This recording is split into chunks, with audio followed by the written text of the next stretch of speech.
নবী মোহাম্মদ সাল্লাল্লাহু আলাইহি সাল্লাম নবী মোহাম্মদ সাল্লাল্লাহু আলাইহি সাল্লাম কবুতরকে শয়তান বলেছেন। কবুতরকে বলেছেন শয়তান। এরা সহিহ হাদিস। কবুতরকে শয়তান বলেছেন। এটা একটা নির্দিষ্ট সময়ের জন্য বলেছিলেন, নির্দিষ্ট ক্ষেত্রের জন্য, একটি নির্দিষ্ট পরিবেশের জন্য কথাটা বলেছিলেন। কবুতর আমাদের সমাজে অনেকেই পুষে থাকেন।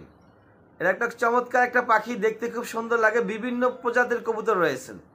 এক এক কবুতর এক এক রকম দেখতে, এবং মানুষ আনন্দের সাথে শখের সাথে কবুতর পেলে থাকেন, পুষে থাকেন। অনেকের পোষা থাকে এরকম যে কবুতর পোষা জায়েজ কিনা, যেহেতু এটা উড়ন্ত পাখি, উঠতে ভালোবাসে, এটাকে খাঁচার ভিতরে আটকিয়ে রেখে পালা যাবে কিনা। এর সরাসরি উত্তর হচ্ছে অবশ্যই পালা যাবে। কেন পালা যাবে? কারণ আপনি কবুতরটাকে রাতের বেলা খাঁচার ভিতরে বন্দি করে রাখতেছেন, দিনে তো আর বন্দি করে রাখতেছেন না। আর দিনের বেলা প্রত্যেকেই কবুতরকে ছেড়ে দেয়, সে তো উড়ে যায়।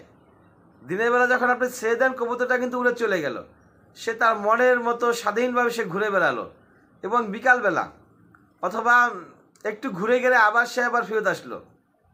তার মানে ওই খাঁচাটা তার কাছে কমফোর্টেবল, ওই খাঁচার ভিতরে থাকতে সে ভালোবাসে, বাইরে উঠতেও ভালোবাসে, এবং উড়ে আবার ঠিকই খাঁচায় চলে আসে। তার মানে এটাকে পালা জায়েজ আছে, যেহেতু আপনি তাকে কষ্ট দিচ্ছেন না। এখানে আরেকটা বিষয় জানার হচ্ছে, সেটা হচ্ছে যে আমরা কবুতর যে আমরা পুষে থাকি বিজনেসের উদ্দেশ্যে, বিজনেস করা যাবে কিনা। হ্যাঁ, বিজনেসও করা যাবে, তবে ব্যবসায়িক ক্ষেত্রে একটা বিষয় অবলম্বন করতে হবে, খেয়াল রাখতে হবে। একটা বিষয় খেয়াল রাখতে হবে, সেটা হচ্ছে যে আমি যে কবুতরটা পুষলাম, ছোট থেকে বড় করলাম, তার পিছনে কি পরিমাণ অর্থ আমার খরচ হলো, ওই অনুযায়ী আমাকে একটা দাম নির্ধারণ করতে হবে। আমাদের সমাজে এখন কিছু কিছু কবুতরের দাম ধরা হয় 4,000 5,000 টাকা। এক জোড়া কবুতরের দাম ধরা হয় 4 থেকে 5,000 বা তার চেয়েও বেশি টাকা। এখন সেই কবুতরটা ওই পরিমাণ, ওই সাইজের তৈরি করতে আপনার কি 4,000 বা 5,000 টাকা খরচ হয়েছে? লাভ তো করতেই হবে, তবে সেই লাভের একটা লিমিট আছে। সেই লিমিটেশনের অনুযায়ী আপনাকে লাভ করতে হবে, লিমিট তো খরচ করা যাবে না। আপনি যেই পরিমাণ খরচ করবেন তার আশেপাশে একটা লাভ রেখে তারপর সেটাকে সেল করুন। কিন্তু যদি আপনি আকাশ ছোঁয়ার দাম নির্ধারণ করেন, তাহলে সেটা ইসলাম জায়েজ করবেন না। যাই হোক, আমরা যেটা দিয়ে শুরু করছিলাম, নবী সাল্লাল্লাহু আলাইহি সাল্লাম বলেছেন কবুতরকে শয়তান বলেছেন। কেন বলেছেন?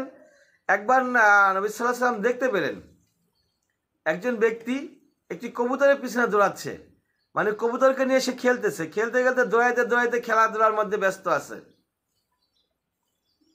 ওই অবস্থায় ওকে দেখে নবী সাল্লাল্লাহু আলাইহি সাল্লাম বললেন যে এক শয়তান আরেক শয়তানের পিছনে দৌড়াচ্ছেন, এক শয়তান আরেক শয়তানের পিছনে দৌড়াচ্ছেন।